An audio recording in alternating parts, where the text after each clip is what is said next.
Hi, this is Steve. Let's take a look at the PO generator in Dynamics GP. The PO generator looks at static inventory levels, looks at current demand for inventory, and suggests purchase orders that you should create in order to satisfy that demand and meet your inventory requirements. So it's pretty easy to set up, pretty easy to run. Let's take a look at it.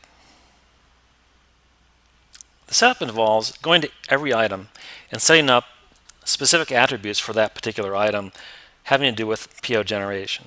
So let's take a look at an item here. I'm going to select this one here and go to the item resource planning window here. And you can see that I've got this set up to use the PO generator. If I had an order point that I wanted to set up, I would do that. In this case, I'm going to select the warehouse ID.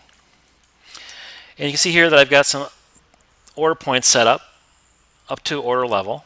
And next what I want to do is go to the PO gen item. This brings up this screen here. This has different attributes about how this purchase order is going to be created. I can base a quantity on these items here. I can also select a vendor in various ways.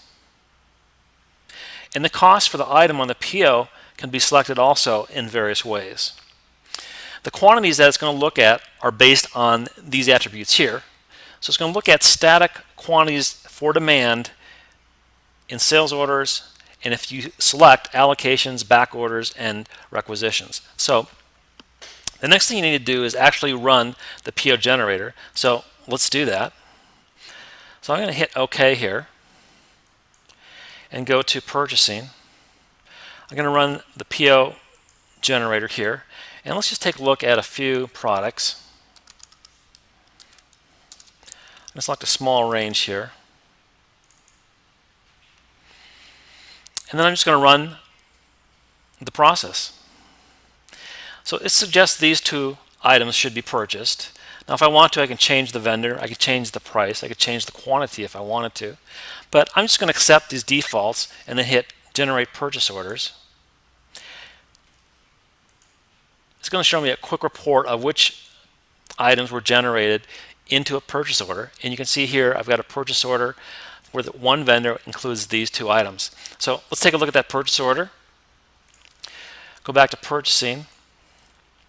Look at the purchase order here. And this was the purchase order that was generated from that process. So here, even here, I can still change the pricing if I want to. So what this allows you to do is easily look at your inventory requirements in your system, look at current demand, and then suggest purchase orders that need to be created, and then actually create those purchase orders for you. The PO generator functionality in Dynamics GP looks at static inventory levels, looks at current demand, current requirements in your inventory system. If you want to also include forecasts, you need to step up and look at the MRP functionality in manufacturing. But if you're just interested in what you have right now in your system, the PO generator is a good way to start and start planning your purchasing.